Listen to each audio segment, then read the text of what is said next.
শুভ সকাল বন্ধুরা। আজ 2 আগস্ট রবিবার। আজকের সকালের বরাক তথা সমগ্র আসামের গুরুত্বপূর্ণ খবরগুলি হল: দীর্ঘ প্রতীক্ষার পর অবশেষে লাখ লাখ মহিলার অ্যাকাউন্টে আসলো অরুণোদয় প্রকল্পের টাকা।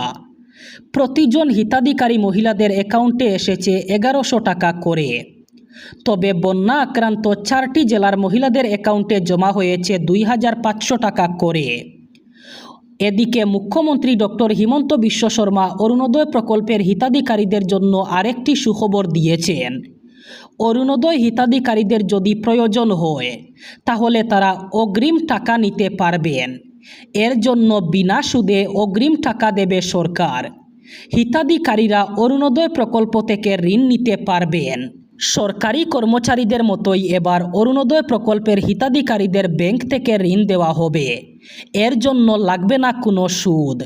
শুধুমাত্র প্রতি মাসে অরুণোদয় প্রকল্পের ধনরাশি থেকে একটু একটু করে টাকা কেটে নেওয়া হবে। এদিকে মুখ্যমন্ত্রী আরও জানিয়েছেন, রাজ্যের 126টি সমষ্টিতে নিযুক্তি করা হবে 126 জন অরুণোদয় সারথি। অরুণোদয় প্রকল্পে টাকা পেতে কোনো অসুবিধা হলে ওই অরুণোদয় সারথির সাথে যোগাযোগ করলে সমস্যার সমাধান হবে। নাম, ফোন নাম্বার, আধার অথবা ব্যাংক অ্যাকাউন্টে কোনো সমস্যা থাকলে ওই অরুণোদয় সারথি সমাধান করবেন। আজ থেকে রাজ্যে শুরু হবে জনগণনা। তৈরি করে রাখুন নথিপত্র। এবার গড়ে গড়ে গিয়ে জনগণনার কর্মচারীরা পরীক্ষা করবেন নথিপত্র। আগামী 7 আগস্ট পর্যন্ত কর্মচারীদের প্রশিক্ষণ চলবে। লোকগণনায় নিয়োজিত কর্মচারীরা মানতে হবে বিশেষ নির্দেশিকা। লোকগণনায় জড়িত কর্মচারীরা কোনো বিষয়ে গাফিলতি করতে পারবেন না।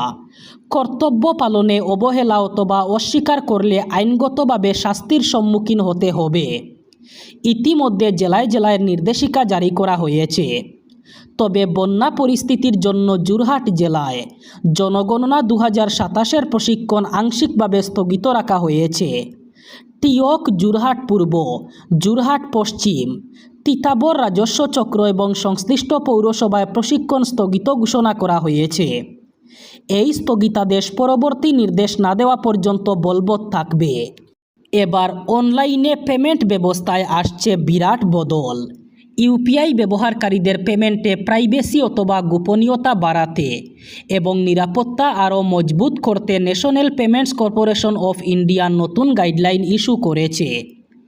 এনপিসিআই-এর নতুন নিয়ম অনুযায়ী সেপ্টেম্বর মাস থেকে সমস্ত ইউপিআই অ্যাপ এবং ব্যাংকগুলিকে প্রযুক্তিগত পরিবর্তন করতে হবে।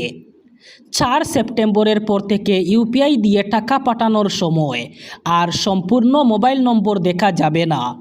শুধুমাত্র ফোন নম্বরের শেষ 4টি ডিজিট দেখা যাবে।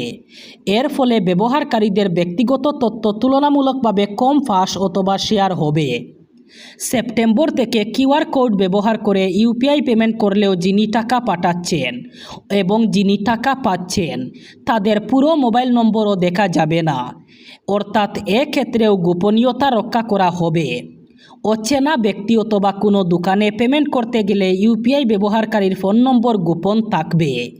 টানা ভারী বৃষ্টি এবং পাহাড়ি ডলের জেরে ডিমা হাসাও জেলার নিউ হারাঙ্গাজাও স্টেশনের কাছে ক্ষতিগ্রস্ত রেললাইন মেরামতে এখনও বড় চ্যালেঞ্জের মুখে উত্তর পূর্ব সীমান্ত রেলওয়ে।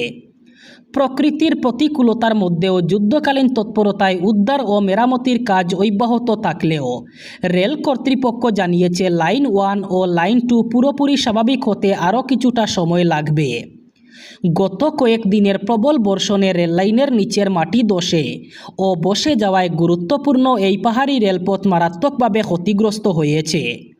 শতাধিক রেলকর্মী, প্রকৌশলী এবং আধুনিক যন্ত্রপাতি নিয়ে দিনরাত মেরামতির কাজ চালিয়ে যাওয়া হচ্ছে। তবে নতুন করে মাটি ভরাট করার কিছুক্ষণের মধ্যেই তা আবার বসে যাওয়ায় একই স্থানে বারবার পুনরায় কাজ করতে হচ্ছে। ফলে মেরামতির কাজ প্রত্যাশার তুলনায় ধীর গতিতে এগোচ্ছে। মেরামতির 9ম দিনেও মাটি ভরাট, পাথর ফেলা, ট্র্যাকের ভিত্তি শক্তিশালী করা ও ড্রেনেজ ব্যবস্থার উন্নয়নের কাজ জোরকদমে চলে। পাহাড় থেকে নেমে আসা বৃষ্টির জল দ্রুত নিষ্কাশনের জন্য বিশেষ ব্যবস্থা নেওয়া হয়েছে।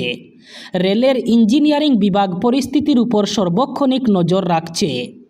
1 মাস আগেই কিছুটা স্বস্তি মিলেছিল।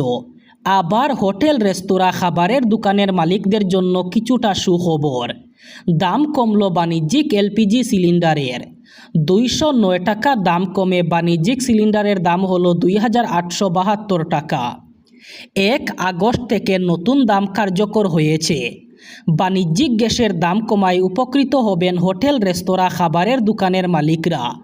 বাণিজ্যিক গ্যাসের দাম কমলেও গৃহস্থের রান্নার গ্যাসের দাম অপরিবর্তিত থেকেছে। হরমুজ প্রণালীতে পরিস্থিতি স্বাভাবিক হতে শুরু করায় গত মাসে 19 কেজির বাণিজ্যিক এলপিজি সিলিন্ডারের দাম 174 টাকা কমানোর সিদ্ধান্ত নিয়েছিল কেন্দ্রীয় সরকার। চলতি মাসে আবার 209 টাকা দাম কমেছে। ইন্ডিয়ান অয়েল কর্পোরেশনের আওতাধীন এলপিজি গ্রাহকদের জন্য জারি হয়েছে গুরুত্বপূর্ণ নির্দেশ। আগামী 16 আগস্টের মধ্যে সকল গ্রাহককে ই-কেওয়াইসি সম্পন্ন করার আহ্বান জানিয়েছে সংস্থা। নির্ধারিত সময়ের মধ্যে ই-কেওয়াইসি না করলে ভবিষ্যতে রান্নার গ্যাসে ভর্তুকির সুবিধা বন্ধ হওয়ার পাশাপাশি গ্যাস সিলিন্ডার অতিরিক্ত মূল্যে কিনতে হতে পারে। এমনকি কিছু ক্ষেত্রে সংযোগও বাতিল হওয়ার সম্ভাবনা রয়েছে বলে সতর্ক করা হয়েছে। এই বিষয়ে শ্রীভূমির সারদা গ্যাস এজেন্সি আয়োজিত এক সাংবাদিক সম্মেলনে এজেন্সির কর্তৃপক্ষ জানান, বর্তমানে 14 কেজির গৃহস্থালী এলপিজি সিলিন্ডারের মূল্য প্রায় 1058 টাকা। তবে নির্ধারিত সময়ের মধ্যে ই-কেওয়াইসি সম্পন্ন না করলে ভবিষ্যতে এই সিলিন্ডারের মূল্য প্রায় 2500 টাকা পর্যন্ত হতে পারে বলে আইওসির নির্দেশিকায় উল্লেখ করা হয়েছে। এজেন্সির পক্ষ থেকে আরও জানানো হয়, ই-কেওয়াইসি করতে শুধুমাত্র গ্যাস এজেন্সিতে যাওয়ার প্রয়োজন নেই। গ্রাহকরা চাইলে বাড়িতে বসেই স্মার্টফোনের মাধ্যমে সহজে এই প্রক্রিয়া সম্পন্ন করতে পারবেন। এই জন্য মোবাইলে ইন্ডিয়ান অয়েল ওয়ান অ্যাপ অথবা আধার ফেস আরডি অ্যাপ ইনস্টল করে আধার ভিত্তিক ফেস অথেন্টিকেশনের মাধ্যমে বায়োমেট্রিক যাচাই সম্পন্ন করা যাবে। অন্ধ বিশ্বাসের জেরে মর্মান্তিক পরিণতির সাক্ষী থাকল বঙ্গাইগাঁও জেলা। সাপের কামড়ে আক্রান্ত এক কিশোরীকে দ্রুত হাসপাতালে নিয়ে যাওয়ার পরিবর্তে উজার কাছে ঝাড়ফুঁক করাতে নিয়ে যাওয়ায় শেষ পর্যন্ত তার মৃত্যু হলো। জানা গেছে, বঙ্গাইগাঁও জেলার বামুনিটিলা এলাকার বাসিন্দা উম্মে হানি নামের ওই কিশোরী সাপের কামড়ে আহত হন। পরিবারের সদস্যরা তাকে চিকিৎসকের কাছে না নিয়ে প্রথমে একজন উজার কাছে নিয়ে যান। দীর্ঘ সময় ঝাড়ফুঁক চললেও কিশোরীর শারীরিক অবস্থার কোনো উন্নতি হয়নি। পরবর্তীতে অবস্থার অবনতি হলে তাকে হাসপাতালে নিয়ে যাওয়া হয়, তবে ততক্ষণে অনেক দেরি হয়ে যায়। চিকিৎসকরা সর্বোচ্চ চেষ্টা করেও তাকে বাঁচাতে পারেননি। এই ঘটনাকে কেন্দ্র করে এলাকা জুড়ে শোকের ছায়া নেমে এসেছে। পাশাপাশি সাপের কামড়ের ক্ষেত্রে অন্ধবিশ্বাসে না ভরসা করে দ্রুত চিকিৎসকের শরণাপন্ন হওয়ার আহ্বান জানিয়েছে সচেতন মহল। এবার বরাক উপত্যকার 3 জেলার আজকের আবহাওয়ার খবর। আজ 2 আগস্ট রবিবার বরাক উপত্যকার 3 জেলায় বৃষ্টিপাতের সম্ভাবনা। আজ শিলচর কাছাড়ে সর্বোচ্চ তাপমাত্রা থাকবে 32 ডিগ্রি সেলসিয়াস এবং সর্বনিম্ন তাপমাত্রা থাকবে 27 ডিগ্রি সেলসিয়াস।